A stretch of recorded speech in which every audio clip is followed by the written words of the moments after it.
any of the environmental consequences of this particular storm. Again, as the current forecast shows, this looks like it would be a rain event and nothing more. And if that's the case, there probably will not be any, or at least very few, environmental-based issues, but we always plan for the worst-case scenario. The Health and Human Services Commission has, for one, done a tremendous job with helping respond to COVID-19, and they are applying that to our response to this storm in several things. One is they're focusing on the 211 call system. 211 system coordinates with local emergency responders. The point is, if people have challenges that need to be met, they should be calling 211. And they are preparing, in particular, senior centers for potential evacuation. So we've dealt with countless tropical storms probably every year, and hurricanes frequently. This situation is different from other types of storms we've dealt with in the past, because this is the first one that I'm aware of where we had to deal with a storm while at the same time deal with a pandemic. And so we have to approach this with greater caution and greater response, and one of the areas where that is particularly needed is in the nursing home setting. And that is a setting that the Health and Human Services Commission is in charge of addressing. And so I want to emphasize that we have strategies in place already in the event that it's needed to ensure that those in nursing homes in the affected area will be able to be moved very safely. And when I mean safely, obviously in the usual safe standards, but also safely as in COVID-19 safe, to make sure that we're able to separate those who test positive and negative for COVID-19 and keep them separated, doing all we can to prevent any other type of spread, and also to protect the health and safety of everyone who may currently have COVID-19. And so that applies particularly with senior centers that Health and Human Services Commission is working on, but it also applies generally in the response to this particular tropical storm event. So as local officials go about their task of responding to this tropical storm challenge, they need to be cognizant constantly about the possibility that this could stoke people coming together in ways that could transmit COVID-19. As a result, one thing that we're asking, and that is, as local officials go about the process of evacuation, if evacuation is needed, they adopt strategies here that are different than what their typical strategies may be.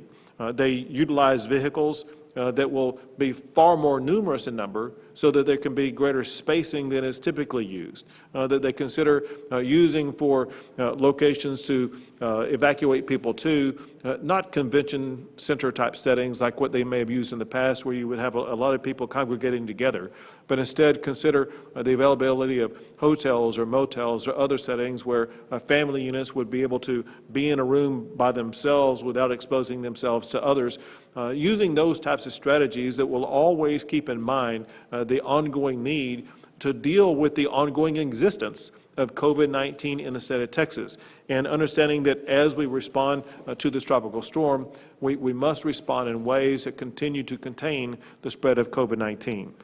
So along those lines, another agency that is at the centerpiece of responding to COVID-19 is the Department of State Health Services, and they are working to coordinate the COVID-19 response to this tropical storm with the populations most affected. Last is the preparation that we are urging residents in the most likely affected regions, deep East Texas, residents who live within a 50-mile distance of the Sabine River, to be prepared for evacuation.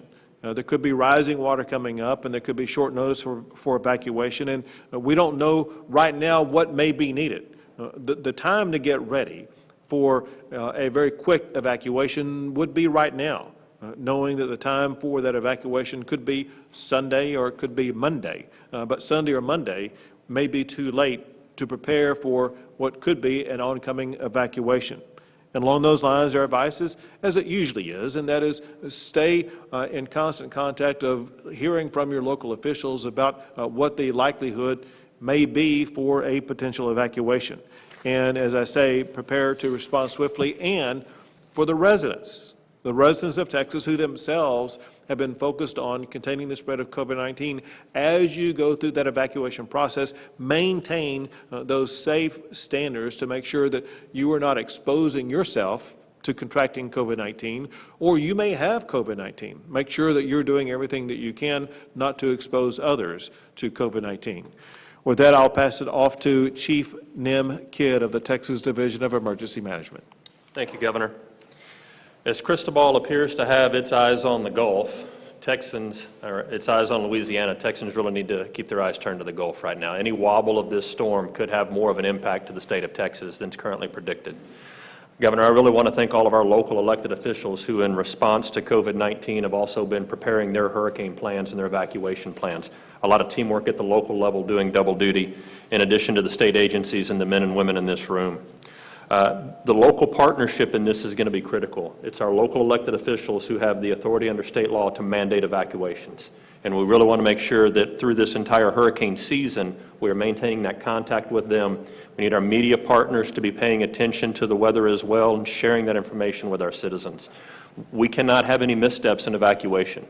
As the governor mentioned, we want safe evacuations. And how we used to be able to put 50 people on a bus, that number may be down to 15 now. So we're working very close with the comptroller and the state procurement team to make sure that the right resources and enough of those resources are available. But this will mean earlier evacuation than what we may have normally seen in the past. And frankly, it may also mean evacuations for storms that we might not have evacuated in the past for. Our communication over this hurricane season is going to be extremely critical because of COVID-19. The state teams have done a remarkable job of making sure that we have plenty of personal protective equipment and cleaning supplies available. Our local partners are helping us with shelter. Our federal partners are helping us with hotels and motels. And as people ready their preparedness kits, this is a message of preparedness today. As you prepare your family's evacuation plan, if you live in an area that you may need to evacuate from, think about your personal protective equipment, think about masks, think about hand sanitizer, think about all of those things that you would want to make sure that the environment you're going into is as clean and safe as the environment that you are coming from. Our local officials will be key to this, and I'm very grateful for their partnership, so thank you. Thank you. And now, General Tracy Norris. Yes, sir, thank you.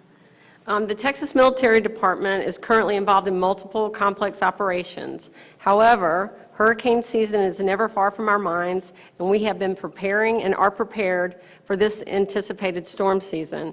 We recently conducted our annual hurricane rehearsal exercise in conjunction with Department of Emergency Management as well as other state agencies in order to review appropriate courses of action concerning equipment and personnel needed in a variety of given scenarios. For Cristobal, as we do with every storm, we have coordinated with the Texas Division of Emergency Management in developing concepts of operations in anticipation of landfall. We have identified available personnel and equipment that may be required to respond, and they will be positioned in a location to quickly deploy if needed. Our mission-ready packages can rapidly be dispersed anywhere in the state. I assure you the Texas Military Department, which is your Texas National Guard and State Guard, are ready and able to support Governor Abbott and the citizens of Texas with a ready force that is manned, equipped, and trained for this mission. We are always ready, we're always there, and we are Texans serving Texas. Thank you. Now we'll open up for a few questions. All right, have a good day. Come, I was going to say, Rudy, Shirley, you got a question. What's the... I'm trying to be nicer in this age. You mentioned how difficult and how this is so much different from other storms that we've had. What have you personally said to the rank and file that are out there that will have to be responding to this? What is your message to them to protecting themselves? So we spoke to local leaders, and we've spoken to all the different groups that will be responding to this. And a key focal point that we wanted to remind them of is the potential for exposure to COVID-19. So as they approach this particular response, they need to do so strategically in ways to ensure that COVID-19 is not spread. This cannot be a type of event that would lead to a mass expansion of COVID-19 instead of Texas, and the ability to contain that will be the way that the public responds to this particular storm. Building on that, are you worried? I mean, there's so much that's happening right now, from social unrest to the storm, COVID-19. You're trying to reopen the state. We're heading up a new phase and all that. Have you given thought to suspending this new phase? So I had the opportunity to speak with Dr. Birx of the White House Coronavirus Response Team about this very issue 2 days ago, as we talked about the potential for wider spread of COVID-19 coming from the large amount of protesters who are gathered so closely together. When you have that many people that close together for such a long period of time, that is the type of situation that could lead to the spread of COVID-19. One of our responses to that is on Monday. We will be locating additional testing operations in areas near and around those areas where protests have taken place, so that we can better assess the extent to which the protest may have led to an expansion of COVID-19. Separate from that, of course, now we're dealing with potential evacuations and potential responses to this tropical storm.